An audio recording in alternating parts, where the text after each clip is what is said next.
하나님과 이스라엘 백성 사이에 이제 겨우 계약이 체결됐어요.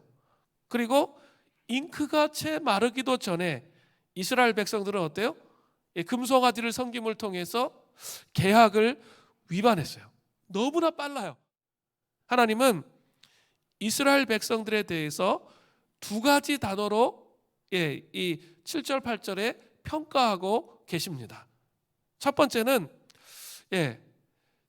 7절에 부패하였도다. 이렇게 돼 있어요. 이 단어는 망치다, 폐허로 만들다, 파괴하다. 완전히 폐허로 만들고 쑥대밭으로 만드는 거예요. 그리고 파괴하다라는 뜻이 있습니다. 이것은 이스라엘이 타락으로 인해서 하나님의 구속 계획이 수포로 돌아갈 그 지경에 처했다는 거죠. 두 번째는 8절이에요.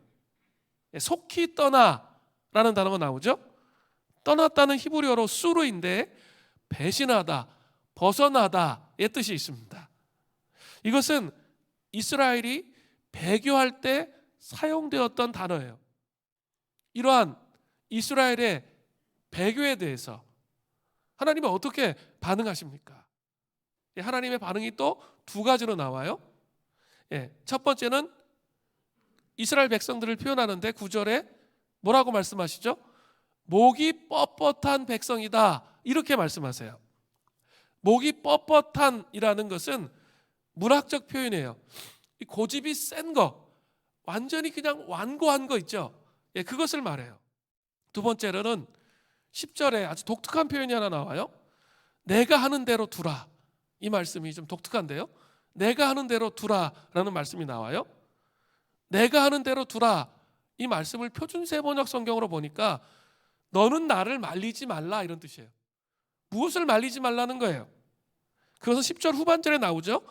이스라엘 백성들에게 진노하여 그들을 진멸하고 모세에게 큰 나라가 되게 하겠다는 거죠.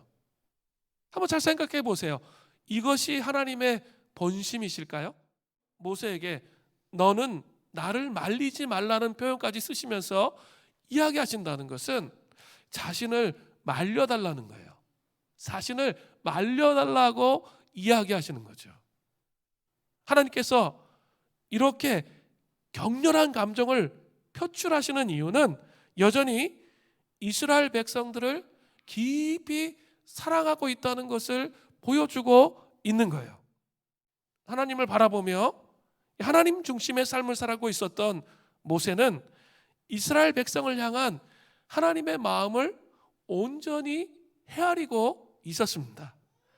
그래서 죄악에 물들어 있는 이스라엘 백성들을 품고 하나님께 중보 기도를 올려드리는 거죠. 두 번째, 또 언약을 기억해 달라고 또 간구해요. 아까 역설을 말씀드렸죠. 그 질투하고 불붙는 듯한 그런 마음이 있지만 또 하나님은 이스라엘 백성과 언약하신 언약의 하나님이세요. 결코 언약을 취소할 수 없는 분이세요. 이게 역설인데, 하나님은 이스라엘 백성의 상태가 정말 좋지 못한 상태라 할지라도 하나님께서 언약하신 약속 때문에 일하신다는 거죠. 하나님은 언약 때문에 스스로에게 핸디캡을 주시는 분이에요. 하나님은 전능하시고 자유로우시고 제약을 받으실 것이 없는 분임에도 불구하고 스스로 이스라엘 백성들과 언약했기 때문에 스스로 핸디캡을 가지시는 거예요. 모세는 집요하게 아브라함과 이삭과 이스라엘의 언약하신 것을 기억해 달라고 말하고 있는 거예요.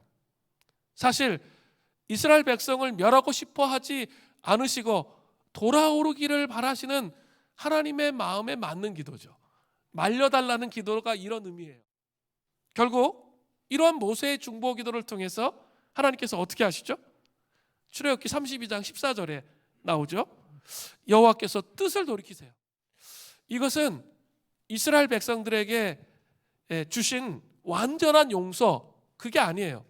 그걸 착각하시면 안 돼요. 그것은 완전한 용서를 주신 게 아니에요. 집행유예예요. 이스라엘 백성들에게 다시 한번 기회를 주시는 거죠. 예. 그리고 모세로 하여금 이스라엘 백성들을 위해서 일할 수 있는 기회를 주시는 거예요. 하나님은 모세의 중보기도를 통해서 모세에게 이스라엘 백성의 그 모든 것을 맡기시는 거죠. 우리가 다른 사람의 죄를 위해서 중보기도 한다고 해서 그 사람의 죄가 무조건 용서되는 것은 아닙니다. 그러나 그에게 임박한 진노는 연기되면서 그에 대한 모든 권한이 기도한 그 사람에게 맡겨지는 거예요. 교회도 마찬가지입니다. 하나님이 부패한 교회에 실망하셔서 심판하려고 하실 때 드릴 수 있는 기도가 무엇일까요? 바로 기회를 달라는 중보기도예요. 그러면 하나님이 다시 한 번 더 기회를 주시고 기도한 사람에게 권세를 주셔서 그 사람을 통해서 일하시는 거죠. 부흥을 소망하면서 기도하잖아요. 그러면 그 부흥을 소망하는 그 사람들에게 회개와 돌이킴을 통해서 권세를 주시는 거예요. 그래서 교회가 깨어나도록 그렇게 일할 수 있도록 허락하신다는 거죠. 아무리 악한 죄인이라도 하나님은 그를 위해서 누군가가 기도하고 또 그의 영혼을 책임지고 다시 시작해 보겠다고 할 때 그에게 긍휼을 베푸신다는 거죠. 그게 돌이키시는 거예요. 긍휼을 베푸시는 거죠.